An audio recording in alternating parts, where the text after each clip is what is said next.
If you're dropping your price and still not getting booked, it's not a problem with your market and it's not your photos. It's that Airbnb reads your price as a ranking signal, and right now you're sending the wrong one. Everybody tells you the same thing.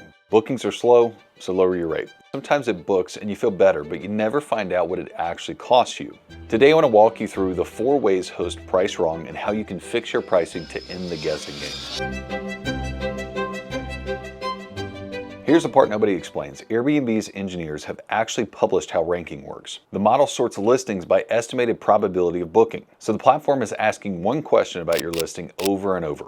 If we show this to somebody, are they actually going to book it? And our price is the biggest indicator. So when your price is wrong, you're not just losing one booking, you might lose the next 100 impressions and nobody tells you. There's no email that says, hey, we've been deprioritizing your listing because you're too expensive. Your bookings just slow down and you sit there trying to figure out what changed. And the truth is, nothing changed with the market or demand. You just got pushed to the back page. Now, once you understand that, the whole thing starts making sense. We call this model the pricing flywheel.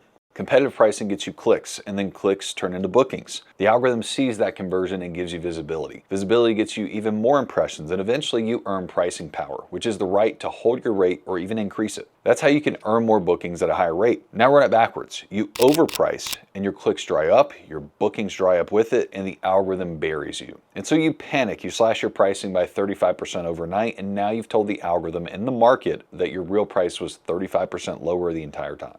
And the bad part is, you can't take it back.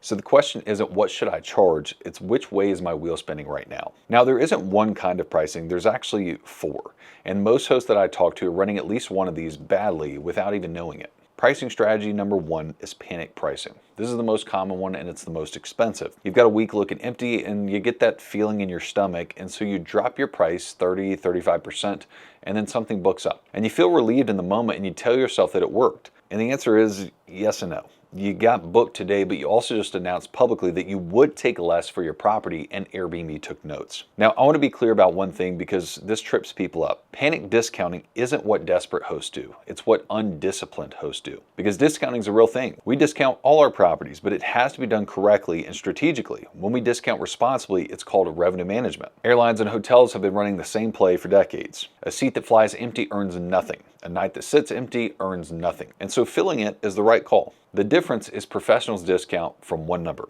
Everybody else discounts from a feeling. And that number has a name. It's your floor. Your floor is your actual break-even nightly rate, the point where below it, an empty night actually costs you less than a booked one. So if you can get booked above it, then fill it.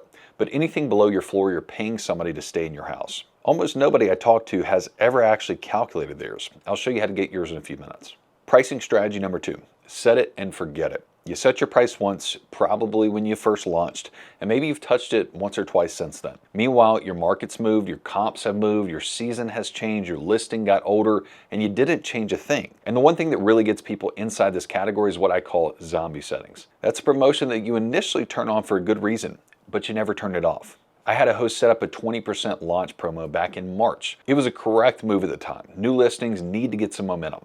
But the problem is she found it again in June and it was still running. 3 months of full price nights sold at a discount because nobody went back to kill the promotion. A promotion that never gets turned off isn't a strategy. It's death by unprofitability. So open your promotions tab after this video and make sure you don't have any unwelcome promotions still live. Pricing strategy number 3, tool dependent pricing. So you bought Price Labs or Beyond or some other pricing software, you hooked it up and figured that it was handled. Now, I want to be careful here because I use these tools myself. I recommend them and they're great when they're set up correctly. But a dynamic pricing tool is just like a calculator. It's not a strategist. It optimizes towards whatever minimum and base rate that you give it. And if you miss the mark with the setup, it's now very efficiently optimizing you toward a bad outcome. At the end of the day, these tools are only as smart as the numbers that you feed them, and most people plug in the wrong numbers or they just guess. Strategy number 4 is flat pricing.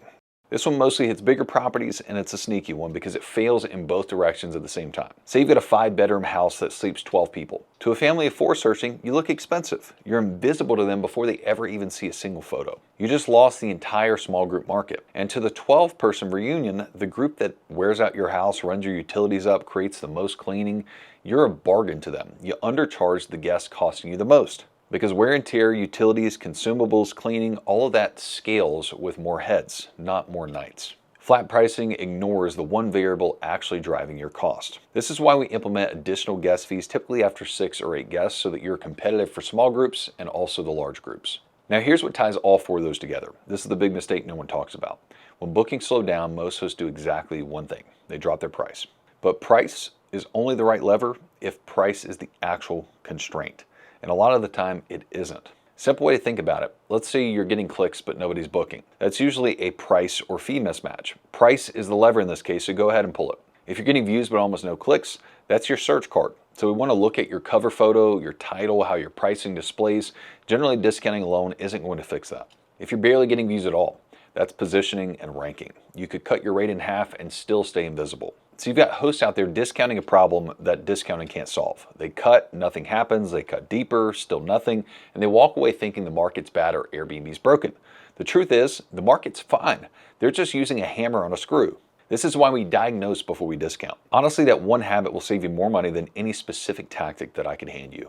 All right, let me give you something that you can actually use today. Every one of those 4 problems gets easier the second that you know one number, your floor price. Because the floor is what turns pricing from a feeling into a decision. When a slow week hits and that stomach feeling starts showing up, you're not guessing anymore. You know your floor number. If you can price above it and fill the night, then do it. But if it's below it, if you have to drop the price lower just to get a booking, then hold the line. Don't let panic cause you to lose money. Now here's 4 words that I want stuck in your head. No floor, no discount. I built a pricing floor calculator that does the math for you. Cleaning cost, average length of stay, consumables, platform fees. Put all those in and it hands you the true break-even nightly rate. It takes about 3 minutes. The link's in the description, it's free, there's no opt-in, and there's nothing to buy.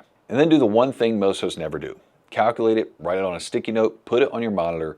That sticky note is going to make you more money this year than a photo shoot ever will. Now, I want to be straight with you about what this video is and isn't. Everything I showed you is one lever. Pricing is real and it matters, and fixing it will move your revenue, but pricing lives inside a much bigger system. If you fix your price while your marketing is broken, you're going to get less out of it than you should. So go back to the flywheel. Price drives clicks, but if the algorithm isn't putting your listing in front of anybody, a perfect price isn't going to take you anywhere because no one's there to buy. That's the ranking side, how Airbnb actually decides who gets seen. Conversion rate, booking velocity, the engagement signals that most hosts have never heard of, and the specific things that quietly suppress a listing. I've got a full video breaking it all down. It's the piece that makes everything in this video fit together like one system. It'll pop up somewhere right here or in the description. So if you're done guessing and you want to understand the actual mechanism, go and watch that next. I'll see you there.